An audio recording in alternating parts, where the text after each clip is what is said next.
Dear students, I have come with a new module, computation of quartile deviation. Now, quartile deviation gives the amount by which two quartiles, that is Q1 and Q3, differ from median. Median is either Q2 or we call it as M, median. Q1 is quartile deviation 1 and Q3 is quartile deviation 3. So usually in an asymmetrical distribution meaning it's not a normal distribution. Normal distribution is all the values are evenly distributed throughout the series. So if you put that in a graph paper, you will get a bell-shaped curve. So almost all the social science distributions are asymmetrical. So in an asymmetrical distribution, Q1 and Q3 will be equidistant from the median. So you have to remember that always we will get asymmetrical distribution, and then it is important for us to calculate how this variation is for them for Q1 and Q3 from the median. So that is what we are trying to do through the computation of quartile deviation. So in an asymmetrical distribution, it will include at least 50% of the observations. So now by learning the variation, we can measure the variation of Q1 and Q3 from the median. Now, if quartile deviation, when we calculate, if it's a small value we are getting, we can say that there is high uniformity for the 50% values. But if you are getting a relatively high quartile deviation, that means there is high variation among the middle 50% of the values. Now, quartile deviation, you have to remember that it's an absolute measure of dispersion. The corresponding relative measure is coefficient of quartile deviation. So when we are expressing absolute measure of dispersion, we will write the units. Whereas when we write the relative measure of quartile deviation, we will not write the units. That we have to remember. Now coefficient of quartile deviation is calculated using the equation Q3 minus Q1 divided by Q3 plus Q1. Now how the computation of quartile deviation is divided. Three classifications are there: individual observations, discrete series and continuous series.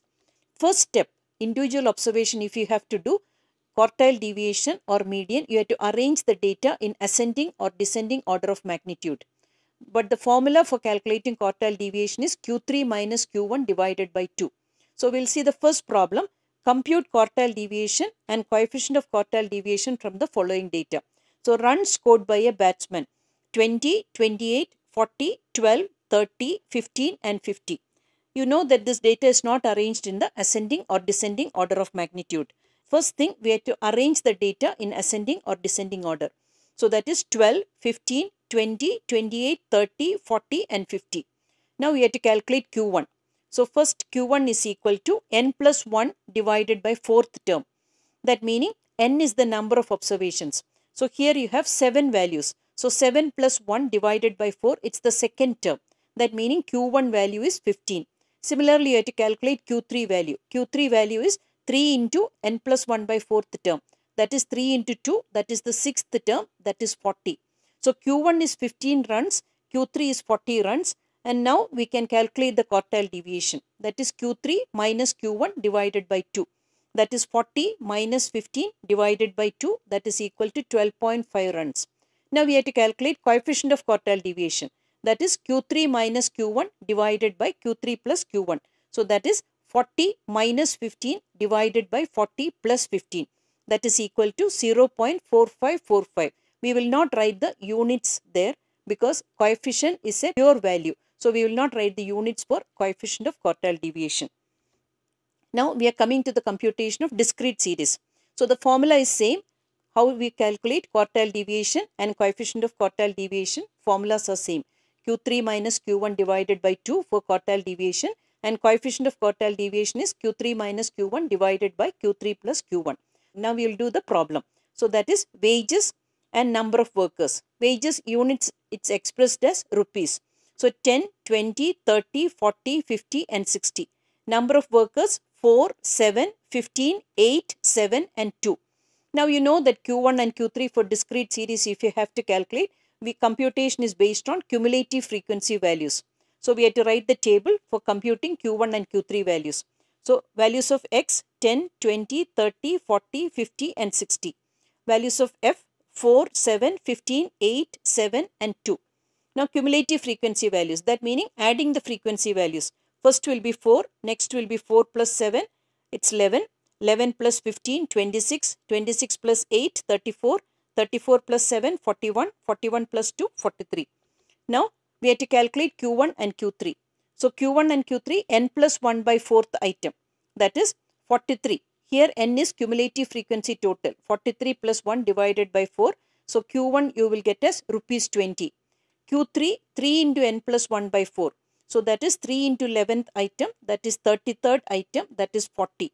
So this 11th and 33, we have to see the cumulative frequency values. Then the corresponding x values we will take. That is how we are getting rupees 20 as Q1 and Q3 as rupees 40. Now quartile deviation is 40 minus 20 divided by 2, that is rupees 10. Coefficient of quartile deviation is Q3 minus Q1 divided by Q3 plus Q1. That is 40 minus 20 divided by 40 plus 20, that is 0.33. Now we have to calculate for the continuous series. The formulas are the same for individual observations, discrete series and continuous series. So now we will see the problem, marks of students and number of students. Marks of students 10 to 20, 20 to 30, 30 to 40, 40 to 50, 50 to 60, 60 to 70 and 70 to 80. Number of students 12, 19, 5, 10, 9, 6 and 6. Now we have to calculate Q1 and Q3. One thing you have to remember, here calculating the Q1 class and Q3 class, it's n by 4. There is no n plus 1. You have to remember that. We have used for continuous series, it's n by 4. It's not n plus 1 by 4. Whereas for discrete and individual observations, we are using n plus 1. So this is the important point you have to remember here. So when you are calculating, x values are there, f values are there, cumulative frequency values are there. So when we'll see the solution, Q1 is equal to n by 4th term. So Q1 class is 67 by 4. That is 16.75th term. That you have to see in the cumulative frequency value. So that meaning you will get Q1 class as 20 to 30. Now you have to use the equation for calculating Q1. That is L plus n by 4 minus cumulative frequency divided by f into I. Substituting the values, we will get 20 plus 16.75 minus 12 divided by 19 into 10. That is equal to 22.5 marks. Q3 is equal to 3 into 16.75th term. That is equal to 50 to 60 is the Q3 class. Now Q3 can be computed using the equation, and when we substitute the values, we are getting Q3 is equal to 50 plus 50.25 minus 46 divided by 9 into 10. That is equal to 54.722 marks. Now quartile deviation is equal to Q3 minus Q1 divided by 2. That is equal to 54.72 minus 22.5 divided by 2. That is equal to 16.11 marks. Now coefficient of quartile deviation, we know that Q3 minus Q1 divided by Q3 plus Q1 is the equation. Substituting the values, 54.72 minus 22.5 divided by 54.72 plus 22.5, that is equal to 0.4172. Now we are coming to the merits of quartile deviation. So computation is based on 50% of the observations. So other 50% values we can avoid. Then quartile deviation we can calculate for open-ended classes. There is no need to define the lower limit or the upper limit of the last class which is not defined, provided it's not the Q1 or Q3 class. So even for open-ended classes we can calculate Q1 and Q3 without defining the limits which are not defined. Then quartile deviation is not affected by extreme values. Then we have to see the limitations. Limitations, computation is based on 50% of the observations. So the other 50% we are not considering for computation. Then computation is not based on each and every item of the series. Some values are completely avoided. Now that is why Q1 and Q3 are not considered as good measures of dispersion. A good measure will be always considering the entire distribution and they will be computing that. So quartile deviation is a measure of partition than a measure of dispersion. Measure of partition, that is 50% of the values they are partitioning from the series or dividing from the series. Now further mathematical treatment is not possible for computation because computation is based only on 50% of the observations. Now And last point is quartile deviation is highly affected by sampling fluctuations. Then quartile deviation is basically dependent upon the values of central values. That is, always we have to remember that 50% of the values only we are concentrating. So if these values are irregular, the results are affected adversely. Similarly, quartile deviation is not affected by distribution of items between Q1 and Q3. Then you have to remember values of Q1 and Q3 can be similar for same two dissimilar items, different series. Even if the formation is different, it can give the same values. So these are the limitations of quartile deviation. So this is what I want to explain with this module. Thank you.